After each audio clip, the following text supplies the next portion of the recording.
Alhamdulillahi Rabbil Alamin. Ashhadu an la ilaha illallah wahdahu la syarikalah wa ashhadu anna Muhammadan abduhu wa rasuluh.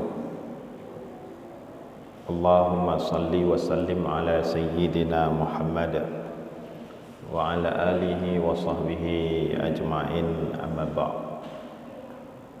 Hadirin muslimin sidang jamaah Jumat yang dirahmati oleh Allah Subhanahu wa taala. Yang pertama-tama, marilah sama-sama kita selalu memanjatkan puji dan syukur kehadirat Allah Subhanahu wa taala, yang mana oleh Allah sampai saat ini Allah masih sayang kepada kita.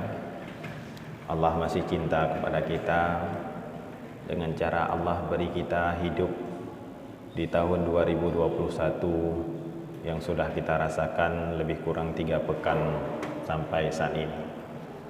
Kemudian salam salam juga selalu kita doakan semoga tercurahkan ke pangkuan alam Nabi besar Muhammad sallallahu alaihi wasallam, yang mana beliau merupakan lambang moto semboyan tanda cinta kepada umat dan kepada al dan sahabat beliau sekalian. Rahmat keampunan juga kepada para alim ulama, yang mana dengan berkat perjuangan ulama-ulama di masa lampau, Islam yang dulunya cuma ada di Arab Saudi sekarang sudah berada di Aceh, khususnya dan umumnya di mana saja umat Islam itu berada. Yang kami muliakan para guru-guru kami, khatib masjid yang terhormat Bapak Kapolres dan seluruh jajarannya dalam wilayah hukum Polres Aceh Timur. Yang kami muliakan para jamaah sidang jamaah Jumat yang dirahmati oleh Allah Subhanahu wa taala. Syekh Ibnu Athaillah Al-Askandari, seorang pengarang kitab Al-Hikam, beliau menyebutkan di dalam kitabnya, yaitu kitab Al-Hikam, di antaranya kalam hikmah yang beliau sebutkan mengenai tentang tanda tertutupnya mata hati kita. Apa yang beliau sebutkan? Ijtihaduka fima dhamina laka wa taksiruka fima tuliba minka dalilun alam timasil basirati minka. Yang artinya, aktivitas Anda untuk menghasilkan sesuatu yang telah Allah jamin. Kegiatan kita yang dari pagi sampai sore hari, di mana aktivitas yang kita lakukan itu adalah untuk menghasilkan sesuatu yang telah Allah jamin kepada kita. Mungkin dalam hal ini kita cari uang. Kita cari uang, Allah dah jamin 150.000 untuk kita satu hari. Berarti walaupun kita cari ke seberang lautan sana, kita ingin 200.000 tak akan pernah dapat. Di samping itu, Anda meninggalkan sesuatu yang telah dituntut atau diperintahkan untuk mengerjakannya, maka itu menunjukkan telah tertutupnya mata hati Anda. Seperti di awal saya katakan, kita ingin membahas, merenungi satu masalah, tanda tertutupnya mata hati. Karena Syekh Ibnu Athaillah mengatakan, aktivitas yang kita lakukan apapun profesi kita, ASN kah, TNI, Polri, bahkan masyarakat biasa, pedagang, dari keluar matahari sampai terbit terbenamnya matahari, kita ingin mencari apa yang kita inginkan. Sesuatu yang kita inginkan itu telah Allah tentukan. Berapa yang Allah tentukan? Allah tentukan kepada kita 150.000 satu hari. Walaupun di seberang lautan tak akan pernah dapat kita apabila kita menginginkan 200.000. Hadirin para jami-jami Allah sidang jamaah Jumat yang berbahagia. Yang pertama yang perlu kita garis bawahi, berbicara masalah tertutupnya mata hati, maka terlebih dulu kita harus paham Apa itu mata hati? Mata hati, Syekh Abdullah Asy-Syarqawi menjelaskan bahwa yang dikatakan dengan mata hati adalah ainum fi qalbi tudrikul umur al-ma'nawiyah kama annal basara yudrikul umur al-ma'susah. Mata yang ada di dalam hati di mana dapat melihat segala sesuatu yang tidak dapat dilihat oleh mata panca indera. Artinya mata hati itu lebih umum ketimbang dengan mata kepala. Mata kepala hanya bisa melihat sesuatu yang ada di hadapan kita. Namun mata hati bisa melihat sesuatu yang tidak dapat dilihat oleh mata panca indera, artinya lebih umum. Secara spesifik bisa kita gambarkan mata hati seperti ini. Kita yang hadir di dalam masjid yang kita cintai ini, otomatis kita punya rumah sendiri. Apakah itu rumah di asrama ataupun lain sebagainya, pokoknya ada tempat tinggal selama ini. Posisi badan kita hari ini dalam masjid, tapi kita bisa melihat dari masjid bagaimana desainnya rumah kita, bagaimana desainnya kamar pribadi kita, arah kepala tempat tidur kemana, lemari di mana kita letakkan, dapur di mana, kamar mandi di mana, dan lain-lain sebagainya. Kita bisa melihat. Dan hari ini kita bisa melihat bagaimana keadaan kota Banda Aceh yang sudah pernah ke Banda Aceh. Posisi badan kita hari ini dalam masjid, tapi kita bisa melihat desain apa yang kita maksud, apakah rumah pribadi kita ataupun kota Banda Aceh. Inilah melihat dengan mata hati. Yang ingin disampaikan, perlu digarisbawahi dalam poin ini adalah kita harus bisa melihat dengan kacamata keimanan kehidupan kita setelah kehidupan di dunia ini. Dalam artian kata, bisa melihat bagaimana orang-orang diazab bagi orang yang tak pernah sholat, bagaimana orang-orang yang diazab tanpa melakukan amal ibadah. Maka seandainya hari ini mata hati kita tidak tertutup, sungguh tak ada orang yang berani meninggalkan sholat. Sungguh tidak ada orang yang berani main judi, main chip dan sebagainya hari ini di meja kedai kopi.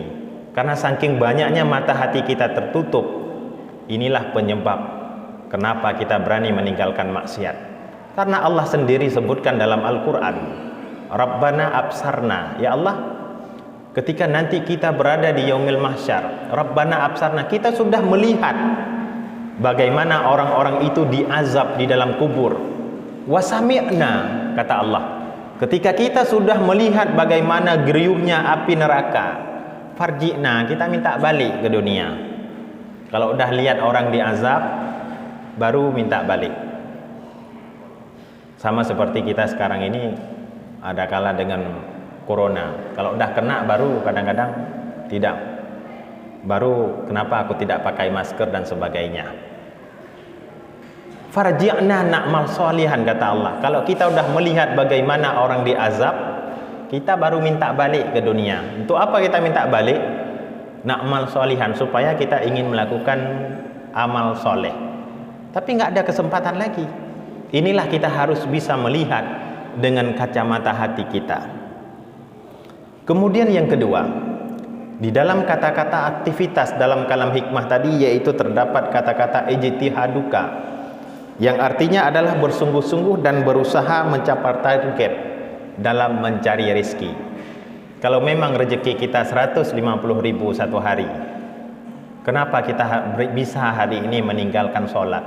Kenapa sampai hati kita hari ini bisa meninggalkan sholat, meninggalkan perbuatan kebajikan, padahal rezeki yang Allah tentukan kepada kita sudah ada ketentuannya.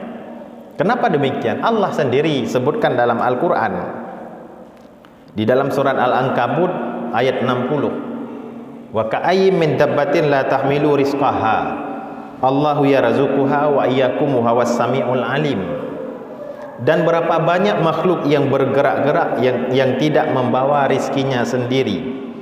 Allah lah yang memberi rizki kepadanya dan kepadamu. Allah yang maha mendengar dan maha mengetahui. Jangankan hari ini yang kita cari, yang kita punya SK gaji, yang jangankan kita hari ini yang punya SK di suatu instansi pemerintah kita punya gaji, tapi Allah mengatakan dalam Al-Quran hari ini jangankan yang punya SK gaji, atas nama yang bergerak-gerak, berapa banyak hari ini yang rizkinya tidak bisa cari sendiri, tapi siapa yang memberi mereka makan? Tapi Allah lah yang memberi makan. Buktinya kadang-kadang orang gila saja hari ini tidak pernah kita dengar mati kelaparan. Ini bukti pertanggungjawaban Allah Ta'ala dengan kata-katanya dalam Al-Quran. Tapi orang yang kadang-kadang ada kerja bisa mati kelaparan gara-gara gajinya nggak keluar, ataupun gara-gara efek corona sampai saat ini ekonomi masyarakat merosot tajam. Kemudian kita lihat ke dalam hutan. Berapa banyak hari ini babi-babi yang ada di dalam hutan, rusa-rusa, binatang-binatang yang ada di dalam hutan yang mereka tak punya tuan. Artinya tak ada orang yang memberi mereka makan, tapi gemuk-gemuk. Kita mungkin ada yang piara bebek, yang piara kambing, yang piara lembu. Kita kasih makan siang malam, tapi lembu kita nggak pernah gemuk-gemuk. Sedangkan lembu di hutan nggak ada yang kasih makan, mereka cari makan sendiri. Allah yang memberi makan tapi gemuk. Ini pertanda wa ka'ayyin min dabbatin la tahmilu rizqaha. Dan berapa banyak makhluk yang bergerak-gerak yang tidak membawa rizkinya sendiri, hanyalah Allah yang memberinya rizki. Hadirin kaum muslimin sidang jamaah Jumat yang dirahmati oleh Allah Subhanahu wa taala. Kembali kita ke poin permasalahan. Berbicara masalah tanda-tanda tertutupnya mata hati kita. Yang pertama yang disebutkan oleh Syekh Ibnu Athaillah, tanda yang pertama adalah at-ta'assuf 'alal ghaib. Timbul penyesalan yang terlalu tinggi terhadap sesuatu yang Allah berikan kepada kita selama ini, tetapi sesuatu itu sudah Allah ambil balik. Cara Allah ambil balik adakala kita diberi musibah dengan kebanjiran, kebakaran, ataupun pensiun dan hilang jabatan dan sebagainya. Artinya begini, ketika kita masih punya jabatan, ketika kita masih belum pensiun, kita masih eksis di dalam masyarakat, baik itu acara keagamaan ataupun acara sosial. Setelah kita memasuki masa pensiun, kita sudah minder, sudah ogah melakukan hal-hal sosial, hal-hal keagamaan.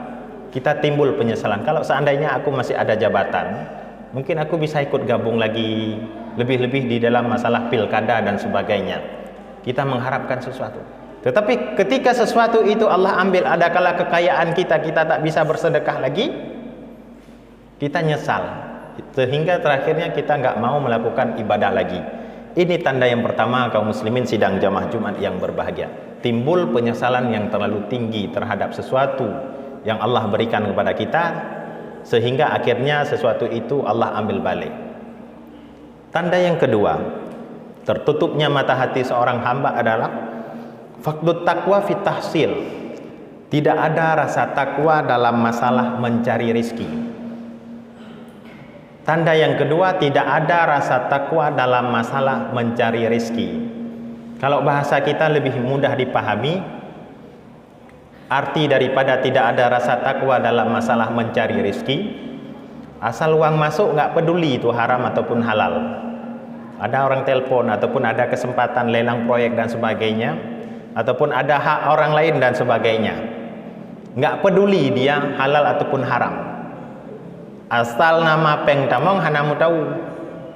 Maka dalam hal masalah uang, lebih-lebih untuk keluarga kita, anak istri kita, udah oke lah kita yang mungkin yang bajingan. Jangan sampai imbasnya kepada anak istri kita, kita bawa pulang uang-uang yang nggak beres ke rumah kita. Ini faqdut taqwa fi tahsil. Harus ada filter ya kalau bahasa bukunya. Harus ada filter dalam masalah mencari rizki. Malah kadang-kadang orang-orang kita kelewatan ngomongnya sehingga ragu kepada Allah. Pak Ustaz, kalau zaman sekarang ini jangankan yang halal, yang haram susah kita dapat. Ini kalau ada yang mengatakan zaman sekarang ini yang halal, jangankan yang halal, yang haram susah kita dapat. Ini pertanda perkataan orang-orang yang sudah ragu terhadap Allah. Perlu dicek kembali keimanan dia. Maka tanda yang kedua harus ada faktut tahsil, faktut takwa fit tahsil. Harus ada rasa takwa dalam masalah mencari rizki. Harus ada agama lah. Jadi kalau lebih-lebih di tahun politik, ada yang mengatakan jangan bawa agama ke ranah politik. Karena kenapa? Kalau bawa agama mungkin nggak bisa menang dan sebagainya. Ini harus ada filter dalam mencari rizki. Ataupun dalam bahasa lain kita tidak suka kepada kebaikan. Orang dikatakan disampaikan agama kepada kita tidak suka.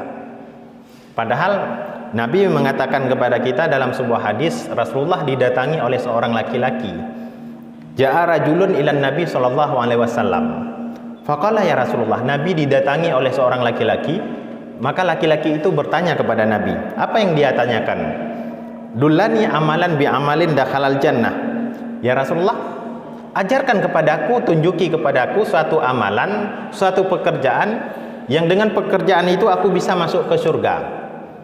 Maka Rasulullah menjawab, kun musinan. Kalau kamu itu tanya seperti itu, maka jadilah kamu itu orang baik. Setelah Rasulullah menjawab, memesankan kepada si pemuda itu, jadilah kamu itu orang baik, dia heran. Lantas bertanya lagi kepada Rasulullah, kaifa a'lamu inni muhsinun? Kalau engkau ya Rasulullah mengatakan jadilah aku ini orang baik, bagaimana aku mengetahui bahwa diriku ini orang baik? Maka Nabi menjawab kembali, sal jiranaka, tanyakan kepada tetangga kamu itu. Fa in qalu muhsin wa anta muhsin, kalau tetangga kamu katakan kamu itu baik, ya baiklah kamu. Wa in qalu masih wa anta masih, kalau seandainya tetanggamu mengatakan kamu itu jahat, ya jahatlah kamu. Ini perlu digarisbawahi, tetangga yang dimaksud oleh Rasulullah bukanlah tetangga yang tidak ada standar syariat, artinya tetangga yang mungkin keturunan yang memang tidak bagus. Kita beli mobil baru saja mungkin dia yang iri hati, dia yang sewot dan sebagainya. Jadi tetangga yang memang mempunyai kriteria standar syariat, ada ibadah lah. Hadirin kaum muslimin sidang jamaah Jumat yang dirahmati oleh Allah Subhanahu wa taala, maka lakukanlah menjadi orang yang melakukan kebaikan. Setidaknya kita ini menjadi agen kebaikan, menjadi agen kebaikan. Hari ini kita tak sanggup melakukan kebaikan, tidak ada pangkal jabatan dan sebagainya, paling kurang kita bisa menjadi agen kebaikan, ajak orang untuk melakukan kebaikan. Contoh, berapa banyak harlan di terminal itu, mereka tak punya mobil, satu pun harlan tak punya mobil, tapi seberapa banyak orang yang diantarkan dengan usaha harlan itu, orang itu bisa ke Banda Aceh. Setidaknya kita dapat bonus lah, menjadi agen kebaikan. Hadirin kaum muslimin sidang jamaah Jumat yang dirahmati oleh Allah Subhanahu wa taala. Begitu juga kita hidup di era-era digital seperti ini. Maka apakah kita ini orang berpendidikan? Apakah kita ini orang goblok? Apakah kita ini orang yang memang dalam hal pemerintahan ataupun sebagainya?